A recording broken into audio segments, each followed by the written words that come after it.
അത് ഞാൻ അതിഥികളിലേക്ക് വരും മുൻപ് ബൽറാം നെടുങ്ങാട് ചേരുന്നുണ്ട്. ബൽറാം, നമ്മൾ കഴിഞ്ഞ രാത്രി ഇന്നലെ കണ്ടത് ഷെല്ലുകളിട്ട് തകർത്ത് തരിപ്പണമാക്കിയ പൂഞ്ചിലെ പാവം മനുഷ്യരുടെ വീടുകളാണ്.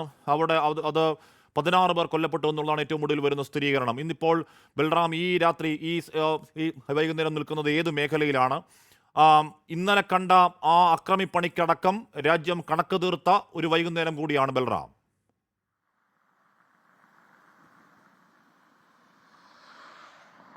ഹഷ്മി, തീർച്ചയായും ആ കണക്ക് തീർത്തിരിക്കുന്നു ഇന്ത്യൻ സൈന്യം ഇന്ത്യയിലെ ജനങ്ങൾക്ക് വേണ്ടി.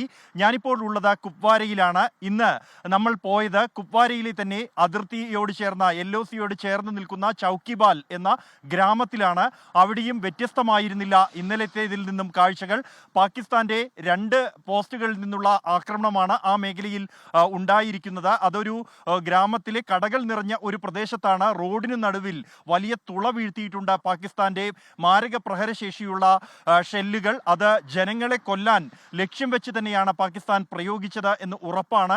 ജനവാസ മേഖല തന്നെ തെരഞ്ഞെടുത്തിരിക്കുന്നു പാകിസ്ഥാൻ ഇത്തരത്തിൽ പക വീട്ടാൻ, അല്ലെങ്കിൽ തങ്ങളുടെ മുഖം സ്വന്തം രാജ്യത്തെ ജനങ്ങളുടെ മുന്നിൽ രക്ഷിക്കാനായി.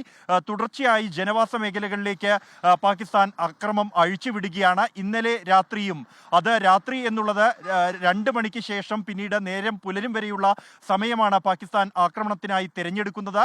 ജനങ്ങൾ ഗാഠനിദ്രയിലാകുന്ന സമയം അവരെ വളരെ എളുപ്പത്തിൽ തന്നെ അവരെ കൊന്നൊടുക്കാൻ ലക്ഷ്യം വെച്ചാണ് പാകിസ്ഥാൻ ഈ ഒരു പ്രയോഗം നടത്തുന്നത് എന്ന് ഉറപ്പാക്കിയിട്ടുണ്ട്.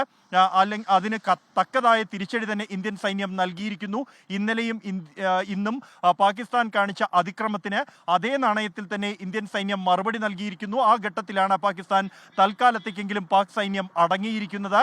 ഇന്ന് ഈ ചൗക്കിബാൽ മേഖലയിൽ നിരവധി കടകൾ തകർന്നുപോയ നിലയിലാണ്. വാഹനങ്ങൾ നിരവധി തുള വീണിട്ടുണ്ട്. പാകിസ്ഥാന്റെ ഷെല്ലിന്റെ കഷ്ണങ്ങൾ പതിച്ചുകൊണ്ട് ഈ മേഖല മുഴുവൻ ജനങ്ങൾ വിട്ടൊഴിഞ്ഞിരിക്കുകയാണ്.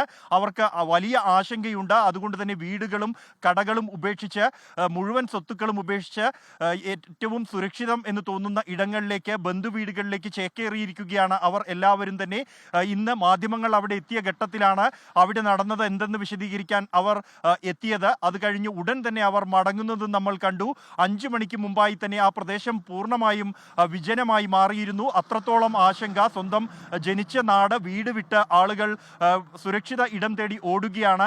സുരക്ഷിതമായി മറ്റ് ഇടങ്ങൾ, താമസ സ്ഥലങ്ങളില്ലാത്തവർ വാഹനങ്ങളിൽ സുരക്ഷിതമെന്ന് തോന്നുന്ന റോഡ് വശങ്ങളിൽ രാത്രി കഴിച്ചുകൂട്ടുകയാണ്. അത്രത്തോളം ഭയാനകമായ സാഹചര്യത്തിലേക്ക് അതിർത്തിയിലെ ഗ്രാമവാസികൾ എത്തിയിരിക്കുകയാണ്. എന്തായാലും ഈ ഒരു തുടർച്ചയായുള്ള നടപടികൾ 2 ദിവസവും ഈ പാകിസ്ഥാൻ ആവർത്തിച്ചിരിക്കുന്നു. ഇന്നലെ 8 ഇടങ്ങളിലായിരുന്നെങ്കിൽ ഇന്ന് പുലർച്ചെ അത് 4 ഇടങ്ങളായിരിക്കുന്നു. കുപ്വാര, ഉറി, ബാരമുള്ള തുടങ്ങിയ 4 ഇടങ്ങളിലാണ് പാകിസ്ഥാന്റെ ആക്രമണം ഇന്ന് പുലർച്ചെ ഉണ്ടായത്.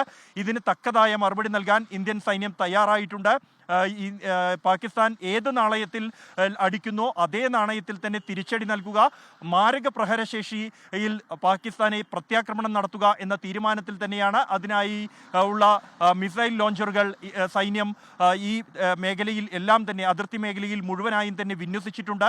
3 സംസ്ഥാനങ്ങളുടെ അതിർത്തി മേഖലയിലും സൈന്യം സജ്ജമാണ്. പ്രത്യേകിച്ച് ജമ്മു കശ്മീരിലെ ഗ്രാമീണരെ കേന്ദ്രീകരിച്ചാണ് പാക് സൈന്യത്തിന്റെ ആക്രമണം ഉണ്ടാകുന്നത്. ഇനിയൊന്ന് അത് ആവർത്തിച്ചാൽ തക്കതായ മറുപടി തന്നെ നൽകും എന്ന് സൈന്യം വ്യക്തമാക്കിയിരിക്കുകയാണ്. ഹഷ്മി.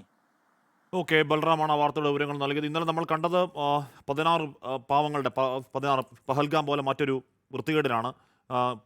നിരപരാധികളായ 16 പേരെ ഷെല്ലിട്ട് വന്ന പാകിസ്ഥാൻ്റെ അധമപ്പണി നമ്മൾ ഇന്നലെ കണ്ടു. ഇന്നിപ്പോൾ അതിനൊരു ശമനമുണ്ട് എന്നാണ് കേൾക്കുന്നത്. ശമനമുണ്ടാവാനുള്ള കാരണം രാവിലെ മുതൽ പാകിസ്ഥാനിൽ കാണുന്ന അസ്വസ്ഥത കൂടിയാണ്.